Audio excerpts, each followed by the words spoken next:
Melanjutkan episode sebelumnya, Dewa Petir menunjuk ke lubang hitam di kejauhan. Pada saat yang sama, Lo Feng berkata, "Babata, apa lubang hitam ini?" "Itu adalah pintu masuk dunia," Babata berkata dengan semangat. Lo Feng merasa curiga. Saat itu, puluhan ribu penjelajah di pegunungan melihat lubang hitam. Tiba-tiba terdengar suara, dunia di dalam dunia ini bisa menjadi pintu masuknya. Sejumlah besar pemuda tingkat bintang, semuanya menjadi seberkas cahaya. Lebih dari 10.000 berkas cahaya dengan cepat terbang menuju lubang hitam yang jauh. Ini adalah dunia di dalam dunia. Heruo juga sangat bersemangat. Lo Feng bersama Hong dan Dewa Petir ingin tahu. Saat ini informasi muncul di hadapan mereka. "Cepatlah, jangan biarkan mereka mencurinya," Heruo berteriak. Timnya dengan sigap bergegas menuju lubang hitam. Suara Babata bergema, "Lo Feng, jangan cemas. Kamu bisa menunggu beberapa menit dan itu akan baik-baik saja." "Babata, apa itu dunia di dalam dunia?" Lo Feng bertanya. Setelah itu Babata menjelaskan, seorang tuan sektor mampu menciptakan dunia, dan dunia kedua ini dikenal sebagai dunia di dalam dunia. Namun untuk dapat membangun dunia di dalam dunia membutuhkan sejumlah besar kristal alam semesta sebagai fondasinya. Biaya membangun dunia di dalam dunia sangat besar. Oleh karena itu, sebagian besar digunakan untuk menyimpan dan menyembunyikan harta. Hanya karena itu, orang tidak akan mempermasalahkan biaya dan membangunnya. Kelompok Lo Feng bersama dengan kelompok Heruo dengan cepat melewati lubang hitam yang lainnya. "Saudara Lo Feng, harap tunggu. Aku harus melaporkan berita ini ke organisasiku," kata Heruo. Lo Feng bersama Hong dan Dewa Petir terkejut. Setelah itu Heruo menutup matanya. Lo Feng menghela nafas pelan. Sepertinya 4 organisasi di kerajaan Gunung Naga Hitam akan mengetahui berita ini dengan sangat cepat. Di tempat lain suara gemuruh terdengar. Seluruh gunung meledak dengan keras. Api ungu melesat ke langit. Seorang pria melayang di udara. Di dahinya memiliki tato api yang aneh. Tuan sektor Kabu benar-benar meninggalkan dunia di dalam dunia. Pria itu diselimuti api ungu yang tampak seperti dewa memasuki pesawat. Setelah itu dengan cepat meninggalkan planet yang mati itu dan memasuki perjalanan alam semesta menuju bintang Changlan. Puluhan ribu penjelajah tingkat bintang masuk melalui lubang hitam dengan cepat menuju ke segala arah menutupi langit dan daratan. Kemudian Hong berkata, "Kakak ketiga, kemana kita harus pergi?" Lo Feng melihat ke segala arah. Pada saat itu, Heruo yang telah terhubung ke dunia virtual untuk melaporkan berita membuka matanya. "Maaf, aku harus bertindak sesuai dengan perintah dan bertemu dengan seluruh organisasiku." Setelah itu, timnya dengan cepat pergi. "Ikuti aku." Lo Feng juga naik ke udara. Tim 5 orang itu dengan cepat terbang dan membiarkan Babata mencari dalam area 20 km dan melaporkan saat dia menemukan sesuatu. Setelah itu Lo Feng berkata, "Semua orang hati-hati, aku telah menemukan tempat untuk mulai penggalian." Mendengar itu Hong dan Dewa Petir sangat terkejut. Benar, 3.200 meter di bawah tanah ada kristal alam semesta. Lo Feng berkata dengan lembut. "Sekarang apa yang harus kita lakukan?" kata Dewa Petir. Kemudian Lo Feng berkata, "Lapisan batuan di sini tidak terlalu padat. Dengan cara penggalian hanya perlu 1 hari." Setelah itu Augu menggunakan pecahan esensi tembaga hibrida untuk menggali ke bawah dengan cepat. Lo Feng dan lainnya juga mengikuti di belakang dengan cemas. Tienan bertanggung jawab untuk menyembunyikan permukaan tanah di belakang mereka. "Ini terlalu lambat." Lo Feng menjadi cemas. "Sepertinya kita benar-benar membutuhkan 1 hari." "Lo Feng, jika kamu menggunakan pohon rotan Mystic Road untuk mencengkeram pecahan dan penggalian itu, mungkin akan lebih cepat lagi," kata pemimpin Hong. Mata Lo Feng bersinar. "Augu, mundurlah." Lo Feng menggali sedalam mungkin. Pohon rotan Mystic Cloud yang melilit tubuhnya segera memanjang. Setelah beberapa lama, pecahan inti tembaga hibrida telah memanjang, akhirnya mencapai tujuannya. "Kumpulkan!" Babata berteriak dengan keras. Kristal biru tua yang besar segera lenyap di dalam ruang penyimpanan. Robot-robot kecil mulai dengan sigap memotong dan membelah kristal alam semesta. "Babata, berapa banyak kristal alam semesta yang ada?" Lo Feng bertanya. Babata pun menjawab, "Keberuntungan kita tidak buruk. Kamu mendapatkan 3.000 meter kubik kristal alam semesta." Lo Feng mengangguk. Mereka semua dengan cepat terbang kembali ke permukaan. Bagaimana hasilnya? Dewa Petir memandang Lo Feng. Berapa banyak kristal alam semesta yang kita dapatkan? Tanya pemimpin Hong. Lalu Lo Feng menjawab, keberuntungan kita tidak buruk. Kita mendapatkan 3000 meter kubik kali ini. Mata Dewa Petir bersinar. 3000 meter kubik sama dengan 3 juta uang alam semesta. Artinya sekitar 10 miliar dolar Ganwu. Hong juga mulai merasakan jumlah yang sangat besar. Setelah itu Lo Feng berkata, mari kita manfaatkan waktu sebaik-baiknya. Ayo kita lanjutkan. Pada saat ini Lo Feng bahkan tidak tahu bahwa jumlah kristal yang sebenarnya diperoleh adalah 9000 meter kubik. Babata sengaja menyembunyikannya.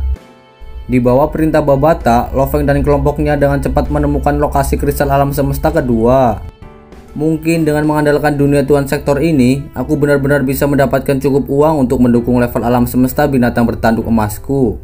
Mata Lo Feng bersinar, mengendalikan rotan Mystic Cloud yang menggali di bawah tanah. Pada saat ini, sudah 3 jam berlalu, dan ini adalah tempat ketiga di mana kristal alam semesta ditemukan. Kita benar-benar berhasil, Lo Feng sangat bersemangat. Tempat pertama, mereka memperoleh 3000 meter kubik. Tempat kedua, 2000 meter kubik. Tempat ketiga menurut pencarian Babata adalah 4000 meter kubik. Hong dan Dewa Petir juga mengungkapkan ekspresi kebahagiaan mereka. Lalu Lo Feng berkata, kita sekarang memiliki total 9000 meter kubik kristal alam semesta. Mari lanjutkan pencarian. Aku khawatir kita tidak punya banyak waktu. Ketika pasukan organisasi besar masuk, kita pasti akan dirugikan.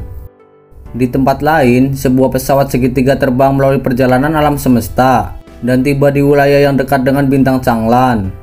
Dua pria berjubah putih berdiri berdampingan. Di dada mereka terdapat medali tentara bayaran alam semesta bintang 2. Kemudian Dong Lao berkata, saudara Ming Yu, kali ini kita berdua harus bisa mendapatkan beberapa harta. Ku dengar hartanya berlimpah dan setelah kematiannya dia meledak sendiri, tidak ada yang mendapatkan apapun darinya. Lalu Ming Yu menjawab, saudaraku, kamu dan aku tidak ditempatkan begitu jauh dari bintang Changlan. Mendapatkan harta adalah hal yang normal. Dua tuan domain itu, mereka secara alami berasumsi penjelajah tingkat bintang tidak memiliki hak untuk memperebutkan harta di dunia tuan sektor. Haruskah kita pergi ke dermaga? Dong Lai bertanya. Ming Yu menggelengkan kepalanya.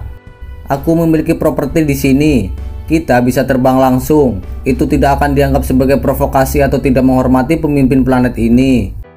Pesawat alam semesta itu langsung menuju ke distrik internal bintang Changlan. Dengan cepat mereka langsung berhenti di atas pangkalan. Dua penguasa domain terbang. Pria berkulit hijau tampaknya memiliki murid lain di kedua matanya. Dia tampak tidak senang dan menunjuk ke villa yang tidak terlalu jauh. Lihat, pintu masuk ke dunia guntur diblokir oleh orang-orang dari tentara bayaran. Mereka tidak akan membiarkan siapapun masuk. Apa yang sedang terjadi? Ming Yu dan Dong Lai kaget. Di pintu masuk villa berdiri 12 prajurit tingkat semesta. Para penjaga villa pasti tidak bisa menahan mereka. Namun di pintu masuk ada seorang wanita mengenakan seragam pertempuran. Kemudian banyak prajurit tingkat semesta membungkuk. Ming Yu dan Dong Lai mengangguk sedikit sebelum melihat wanita itu. Ming Yu berkata dengan lembut, sebuah dunia di dalam dunia guntur telah ditemukan. Itu bukan lagi tempat pengujian yang cocok.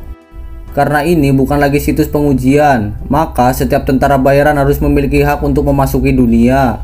Mengapa kamu melarang kami? Kamu siapa? Wanita itu berkata. Aku Komandan Gunung Tiga Kapak. Ming Yu menatap wanita itu. Dengarkan baik-baik, namaku Rania. Wanita itu memancarkan aura dingin, seolah-olah dia adalah tuan dari daerah sekitarnya. Ming Yu dan Dong Lai mengerutkan alis mereka. Jumlah tuan sektor di kerajaan Gunung Naga Hitam sedikit, bahkan tuan domain jarang. Siapapun yang memiliki reputasi, mereka semuanya mengenalinya. Namun mereka berdua belum pernah mendengar tentang tuan domain Rania ini sebelumnya. Setelah itu Rania berkata, dunia guntur adalah tempat ujian dari tentara bayaran alam semesta. Jadi hanya penjelajah level bintang yang berhak masuk. Ming Yu bersama Dong Lai dan Muli semakin tidak sabar. 8 jam kemudian di pintu masuk dunia petir, jumlah tuan domain sudah mencapai 6. Jumlah level semesta telah mencapai 21. Namun menghadapi Rania, tidak satupun dari mereka yang bisa masuk. Tiba-tiba suara gemuruh terdengar, bumi dan langit sedikit bergetar. Pira muda putih telah muncul di langit, menyebabkan Mingyu dan banyak lainnya terkejut. Seorang pria bertubuh kekar yang tak tertandingi tiba-tiba muncul. Tatapannya mengerikan, menyebabkan semua jiwa tuan domain menundukkan kepala mereka. Tuan Ang Mengzi, kata tuan domain dan prajurit tingkat semesta dengan hormat. Mengzi adalah seorang tuan sektor di Kekaisaran Gunung Naga Hitam. Dia adalah elit tertinggi dan puncak kekuatan. Penggunaan apinya telah mencapai tingkat yang luar biasa. Setelah itu, Ang Mengzi menatap wanita berambut perak itu. Wanita berambut perak itu memandang Ang Mengzi, tatapannya berfokus pada tato api di dahinya. Kamu memang tuan sektor elit, namun ini adalah dunia ujian. Hanya penjelajah level bintang yang berpartisipasi yang dapat masuk, dan tentara bayaran dilarang masuk. Sudah kubilang, biarkan aku lewat. Suara Mengzi yang kental membuat orang gemetar. Cahaya putih muncul di sekitar tubuh Rania. Dia berkata dengan sangat marah, Ang Mengzi, kamu benar-benar berani mengabaikan dan melanggar hukum dari tentara bayaran alam semesta. Jika kamu ingin mati, masuklah. Aku bisa jamin, jika kamu masuk sekarang, nanti penegakan hukum akan datang membunuhmu. Dalam sekejap, semua orang terdiam. Bahkan tuan sektor api Ang Mengzi tampak merenung dengan keras setelah mendengar kata-kata itu. Tidak ada yang benar-benar bergerak untuk menerobos. Sudah beberapa hari, jumlah prajurit di Bintang Changlan bertambah, namun tidak ada yang bisa memasuki dunia guntur. Di langit yang luas, bola cahaya besar melayang tinggi di atas, bersinar dan menerangi dunia di dalam dunia.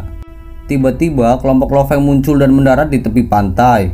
Setelah itu, Dewa Petir berkata, kita akhirnya mendapatkan poin yang sangat besar. Beberapa hari terakhir ini telah membunuhku. Tatapan Lo Feng mengamati sekeliling mereka. Di sekitar hutan tidak ada bentuk kehidupan lain. Lalu Hong berkata, kakak ketiga, berapa banyak total kristal alam semesta yang kita miliki? Ada total 31.000 meter kubik kristal alam semesta. Lo Feng tersenyum. Lalu Hong melanjutkan, kenapa sampai sekarang belum ada berita? Lo Feng menggelengkan kepalanya. Dunia petir mungkin besar, 3 hari ini telah berlalu, dan kita belum menemukan satupun level semesta di sini, apalagi tuan domain dan tuan sektor. Dewa Petir pun berkata, karena mereka tidak datang ke sini, mari terus mencari dan menggali kristal alam semesta. Saat kita melewatkan kesempatan ini, kita akan kehilangan banyak keuntungan. Setelah itu, tim Lo Feng menjadi 5 berkas cahaya. Mereka mencari dan menggali lebih banyak kristal. Pada saat ini di pintu masuk dunia guntur berdiri pria botak kokoh yang menyerupai gunung dengan mata tertutup. Tato api di dahinya membuat orang gemetar. Di sekitar tubuhnya sesekali menyala dengan api. Di hadapannya berdiri seorang wanita berambut perak Rania. Mereka berada di luar taman villa. Ang Mengzi, kenapa kamu tidak masuk? Suara yang kuat terdengar. Seorang pria yang hampir seperti dewa tiba-tiba muncul. Pria itu lalu memandang Rania dan dia berkata, siapa kamu? Apakah kamu yang menghentikan Ang Mengzi untuk masuk? Kemudian Rania pun menjawab, aku adalah pasukan khusus Rania dari aliansi tentara bayaran alam semesta Ganwu. Lalu Basiha berkata kepada Ang Mengzi, siapakah dia? Sepertinya dia memiliki latar belakang dan status. Aku tidak tahu tentang wanita itu, kata Mengzi. Jika kamu tidak tahu, lalu mengapa kamu berhenti hanya karena tuan domain? Basiha mengerutkan alisnya. Aku tidak tahu siapa dia, tapi aku tahu dia memiliki yang abadi di belakangnya, kata Ang Mengzi. Basiha mengarahkan pandangannya ke Rania. Energi dunianya merasakan sekelilingnya. Memang ada kekuatan mengerikan. Kemudian Rania berkata, Tuan Basiha, dunia petir ini adalah tempat ujian aliansi tentara bayaran semesta kita. Hanya penjelajah level bintang yang dapat masuk. Tidak ada orang lain yang diizinkan. Jika ada yang menerobos masuk, itu akan melanggar hukum aliansi. Basiha merasa sakit kepala. Dengan posisi yang begitu tinggi, bahkan kekaisaran dari kerajaan Gunung Naga Hitam harus menghormatinya. Namun sekarang melawan wanita ini dia tidak bisa berbuat apa-apa karena latar belakang wanita itu sangat besar. Tidak lama kemudian Tuan Sektor ketiga datang. Seorang pria yang sangat jahat bergerak dalam sekejap. Langit berubah menjadi kilat dan dia muncul dalam taman. Pria itu memiliki tato petir di keningnya. Saat dia mengedipkan matanya ada percikan petir. "Rania, kenapa kamu ada di sini?" kata pria itu. Kemudian Rania menjawab, "Aku mewakili guruku dari Kerajaan Gunung Naga Hitam untuk berpatroli di daerah ini. Menemukan insiden ini, aku pasti harus mengurus dan melarang pelanggaran apapun terhadap hukum aliansi tentara bayaran alam semesta." "Sampah," Jiang Tianchen berkata sangat marah. Rania mengamuk dan dia berkata, "Jiang Tianchen, ini adalah hukum dari aliansi kita. Aku pasti tidak bisa menghentikanmu. Namun, aku akan mencatat apa yang terjadi di sini dan melaporkan kepada guruku. Siapapun yang berani mengabaikan aturan secara terbuka harus dilaporkan dan dimusnahkan, dan jiwanya harus dihancurkan. Kamu telah menyinggung yang terkuat dalam Kerajaan Gunung Naga Hitam." Jiang Tianchen menatapnya. "Jangan mencoba menakut-nakuti aku dengan ini. Siapapun yang berani masuk, aku akan melapor ke aliansi," kata Rania. Jiang Tianchen menggelengkan kepalanya. "Kekuatanmu jauh dari gurumu, tapi emosimu sangat mirip. An Mengxi dan Basiha, aku akan mengatur 4 organisasi dari Kerajaan Gunung Naga Hitam dan 2 tanah suci untuk mengadakan pertemuan dan mendiskusikan dunia di dalam dunia." Jiang Tianchen memandangnya. Keduanya mengangguk. "Jiang Tianchen, mengapa mengumpulkan orang untuk menekanku?" kata Rania. Kemudian Tianchen berkata, "Tenang saja, aku akan bertindak sesuai dengan aturan aliansi. Aku pasti tidak akan mengirim level alam semesta, tuan domain atau tuan sektor." Pada saat yang sama, dia mengirimkan pemikiran ke dalam alam semesta virtual. Di dalam alam semesta virtual, 12 sosok manusia muncul, masing-masing mewakili 4 organisasi, 2 tanah suci, dan 16 keluarga. Pria besar bersisik dari Kekaisaran Gunung Naga Hitam berkata dengan serius, "Kalau begitu, mari kita mulai rapat." Di bawah setiap organisasi ada tuan sektor, tuan domain, dan tingkat semesta. Oleh karena itu, jumlah pasukannya diizinkan berbeda. Sejak saat itu, langit bintang Changlan dipenuhi ribuan tim. Di tempat lain, Dewa Petir berkata, "Kita sudah 8 hari tanpa istirahat. Ini semakin membosankan. Kenapa level alam semesta itu masih belum datang? Ini memang melelahkan, namun tetap menyenangkan." Lo Feng merasa sangat gembira. Tiba-tiba dia sangat terkejut. "Beri aku waktu sebentar, aku akan memasuki jaringan semesta virtual," Lo Feng berkata dan menutup matanya. Pulau Gunung Naga Hitam, Lo Feng muncul di dalam rumahnya sendiri. Dia melihat Susin yang sedang memeriksa berita. Susin berkata dengan penuh semangat, "Lo Feng, beberapa hari ini kamu belum memasuki jaringan semesta virtual." Lalu Lo Feng tertawa dan menjawab, "Beberapa hari ini aku sibuk. Waktu adalah uang." "Apa maksudmu? Kemana saja kamu beberapa hari ini?" "Aku akan memberitahumu saat aku kembali." Pikiran Lo Feng bergerak. Layar muncul di hadapannya dengan permintaan pesan. Itu adalah perusahaan jaringan alam semesta virtual yang berbasis di Kekaisaran Gunung Naga Hitam. "Tuan Mingyu," Lo Feng tersenyum. "Lo Feng, aku ingin bertanya, apakah kamu ada di dunia petir sekarang?" Lo Feng melihat ke layar, hatinya sedikit bergetar. "Tuan Mingyu, apa alasan panggilanmu?" Kemudian Mingyu menjawab, "Dunia di dalam dunia ini dimiliki oleh seorang tuan sektor yang bernama Kabu. Dia dikenal sebagai penguasa sektor guntur, dan keberuntungan tuan sektor Kabu ini benar-benar bagus. Bahkan di antara tuan sektor dia sangat kaya, dengan beberapa harta karun yang sangat terkenal, bahkan membuat tuan sektor lainnya menjadi iri." Lalu Lo Feng bertanya, "Tuan Mingyu, mengapa kalian semua tidak memasuki dunia di dalam dunia?" Setelah itu Mingyu menjawab, "Ceritanya panjang. Ketika kamu keluar dari dunia petir, kamu akan tahu. Alasanku menelponmu adalah untuk memberitahumu. Organisasi besar dan kekuatan dalam Kerajaan Gunung Naga Hitam semuanya telah mengirimkan tim bintang level 9 untuk memasuki dunia petir." Mendengar itu, Lo Feng sangat terkejut. "Total ada berapa banyak prajurit bintang yang datang?" Mingyu pun menjawab, "Jumlah penjelajah dari semua sisi berjumlah hingga 2 juta. Lo Feng hanya terdiam. Setelah itu Mingyu melanjutkan, karena mereka tidak bersatu, kamu tidak perlu terlalu khawatir. Selama kamu bersembunyi dan berlindung, ada harapan untuk kelangsungan hidupmu. Lo Feng lalu berkata, sungguh pemandangan yang luar biasa. Tuan Mingyu, kamu belum memberitahuku apa alasan panggilanmu. Mingyu tersenyum dan dia berkata, aku akan memberitahumu. Meskipun ada pasukan besar yang terdiri dari 2 juta prajurit bintang level 9 yang masuk, masalahnya terletak pada bintang Changlan. Di sana ada pertemuan besar. Setiap distrik terkuat telah mengumpulkan dan mengepung bintang Changlan, dan mereka menghentikan penjelajah lain untuk masuk dunia petir. Ekspresi Lo Feng berubah setelah mendengar itu. Organisasi besar kerajaan Gunung Naga Hitam telah bekerja sama. Jelas, semua ingin memiliki potongan dunia di dalam dunia.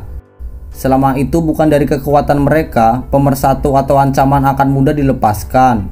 Kemungkinan besar seseorang akan dirampok dan dibunuh. Kemudian Mingyu berkata, saat ini di bintang Changlan ada sekelompok besar level semesta. Ada lebih dari 100 tuan domain dan hampir 10 tuan sektor.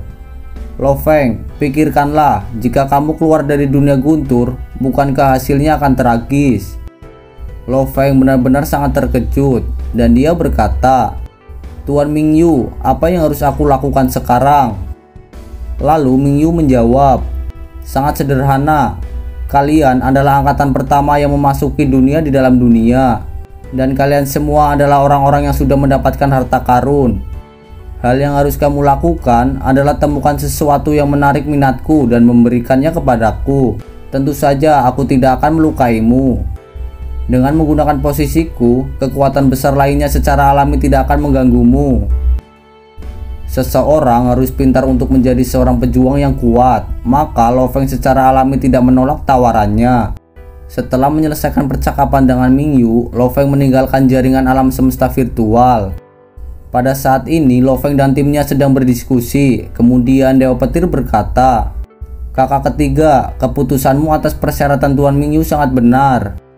Aku juga berpikir begitu, maka aku setuju. Lo Feng mengangguk. Lalu Dewa Petir berkata, namun aku sangat khawatir tentang satu hal. Saat kita pergi, kita harus bertemu dengan Mingyu. Namun jika dia diam-diam membunuh kita dan dia bisa mengambil semua harta kita. Benar, kita tidak bisa lengah tentang ini. Hong mengangguk. Aku juga khawatir tentang ini, kata Lo Feng. Sebuah suara bergema di pikirannya. Tenang saja, Mingyu ini benar-benar mencari kalian hanya sebagai metode lain untuk mendapatkan lebih banyak harta. Saat ini sejumlah besar orang kuat telah berkumpul.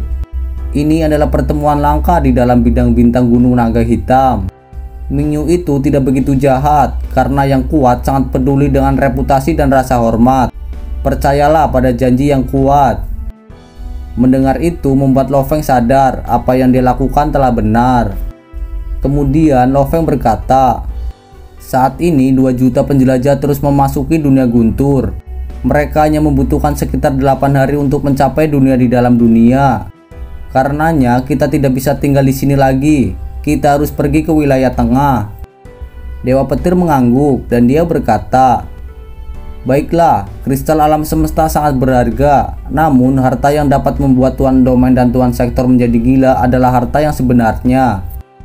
Hong sedikit mengangguk dan Lo Feng melanjutkan, namun kita harus berhati-hati, ada puluhan ribu orang di gelombang pertama yang masuk. Dibandingkan dengan mereka, tim kita terlalu lemah dan kecil. Baiklah, kita akan berdiskusi lagi setelah kita mengetahui medan wilayah tengah. Lalu Dewa Petir berkata, itu masuk akal. Kristal alam semesta sebagian besar terletak di sekitar wilayah tengah. Tempat itu pasti akan dipenuhi dengan pembunuhan dan perampokan. Pada hari ke-8 di dunia dalam dunia, tim Lo Feng tidak berani mendekati wilayah tengah, terutama karena mereka mengira akan terjadi kekacauan dan pembunuhan di sana. Dan saat ini mereka tidak punya pilihan selain pergi. Baiklah, kita bisa berangkat sekarang, Lo Feng memerintahkan. 5 orang segera menjadi 5 pancaran cahaya dan menuju ke wilayah tengah di dunia dalam dunia. Pada saat ini, dalam 6 hari yang singkat, tim Lo Feng telah menghadapi 21 serangan terhadap hidup mereka. Sangat jelas, Semakin dekat mereka ke wilayah tengah, jumlah penjelajah yang merampok dan membunuh bertambah. Untungnya Lo Feng bisa memeriksa dalam area 20 km dan sekarang adalah hari ke-7. Kemudian Lo Feng berkata, "Melihat posisi bola ringan, kita seharusnya cukup dekat dengan wilayah tengah. Aku perkirakan hari ini atau besok kita sudah sampai." Dewa Petir pun berkata, "Semakin kita dekat, semakin bahaya jadinya." Lalu Lo Feng menjawab, "Sejumlah besar kristal alam semesta memang membuat para penjelajah menjadi gila. Semuanya harus berhati-hati." Ekspresi Lo Feng berubah. "Apa yang salah?" Hong dan yang lainnya bertanya. 19 km dari depan ada 50 penjelajah bintang level 9. Pikiran Lo Feng berkomunikasi dengan yang lainnya. Kelompok Lo Feng memiliki cukup pengalaman dan segera mengubah arah mereka dan melarikan diri. Namun setelah hanya 3 km penerbangan, mereka tiba-tiba berhenti dan turun. "Di depan kita juga ada 50 penjelajah. Kami harus mengubah arah." Lo Feng dan timnya sekali lagi mengubah arah mereka. Namun dalam sekejap mata, di padang rumput sosok hitam yang jauh bergegas menuju langit. Pada saat yang sama, dari arah lain sekelompok besar sosok hitam dengan cepat terbang. Total ada 6 kelompok pria terbang, sangat bersatu, mereka mengepung tim Lo Feng. Tim itu terdiri dari 300 orang. Dewa Petir menatap tajam. "Cepat kabur," Lo Feng memerintahkan dengan ganas. "Tidak bagus, mereka lebih cepat dari kita," kata Dewa Petir. "Ini masalah sangat besar." Hong merasa bingung. Kemudian Babata berkata, "Lo Feng, kelompok mereka lebih cepat darimu. Kelompok utama mereka semua adalah pembaca roh tingkat bintang level 9 yang berdiri di atas senjata roh. Sedangkan kamu hanya memiliki satu pembaca roh dan dia membawa Hong dan Dewa Petir. Menurut perhitunganku, dalam 600 km lagi mereka akan mengejar." 5 cahaya menjadi satu dan terbang dengan cepat menuju daratan yang jauh. Mata Lo Feng tertuju ke arah padang rumput yang terhubung dengan hutan besar. Kelimanya bergegas ke bawah segera memasuki hutan. 300 cahaya itu dengan liar meluncur ke bawah juga, melanjutkan pengejaran mereka. Setelah beberapa menit, mereka berkumpul di atas hutan. Seorang pemuda dari kelompok itu berkata, "Kapten, area hutan ini terlalu luas. Akan sulit bagi kita untuk menemukannya. Mungkin tim itu tidak akan mendapatkan banyak kristal alam semesta." Setelah itu, 300 cahaya dengan cepat kembali. Di dalam hutan, Lo Feng dan timnya akhirnya menghela nafas lega. Kemudian Dewa Petir berkata, "Untungnya kita berhasil bersembunyi ke hutan." Lalu Hong berkata, "Di hutan kita memiliki keuntungan. Dan saat ini sistem pengawasan Lo Feng sangat bermanfaat." Lo Feng tersenyum dan dia berkata, "Untung saja kita lolos dengan cepat. Jika kita lebih lambat, hanya dalam 1 detik kita akan berakhir." Setelah itu Dewa Petir berkata, "Kakak ketiga, padang rumput itu sulit untuk bersembunyi. Hanya terbang sedikit lebih cepat membuat rumput bergesekan dan membuat curiga para penjelajah." Lo Feng pun menjawab, "Kita akan maju dari sisi hutan. Jalan memutar ini tidak akan terlalu banyak." Di hari ke-7, tim Lo Feng telah berjalan sekitar 8 jam di hutan. Pada saat yang sama, di atas pohon besar ada 3 sosok manusia yang bersembunyi. Ketiganya bahkan memiliki teropong. Mereka mengamati dari atas. Di bawah pohon ada 12 manusia sedang beristirahat. "Kapten, ada mangsa 5 orang," kata seorang prajurit di atas. Kapten itu segera terbang dan mengambil teropong, dan dia berkata, "Bangunlah kalian semua, bersiaplah untuk bergerak." Kelompok di bawah dengan cepat berdiri. "Kapten, apa kekuatan mangsanya?" Kemudian kapten itu menjawab, "Jangan khawatir, mereka tidak mungkin sekuat itu." 15 pemburu ini tiba-tiba muncul dari balik pohon besar dan menuju ke arah tim Lo Feng. Tidak lama kemudian, sebuah cahaya biru membentuk kilat tunggal yang melewati 13 sosok manusia dan dengan cepat memotong kepala mereka. Darah segar dan otak berterbangan. Cahaya biru kemudian berbelok dan menuju kedua elit. "Tuan, mereka semua telah terbunuh," Augu berkata dengan hormat. Lo Feng mengangguk melihat 15 tubuh yang tersebar di sekitar mereka. Periksa di sekeliling, lihat berapa banyak kristal alam semesta yang mereka miliki. Lo Feng mulai mencari.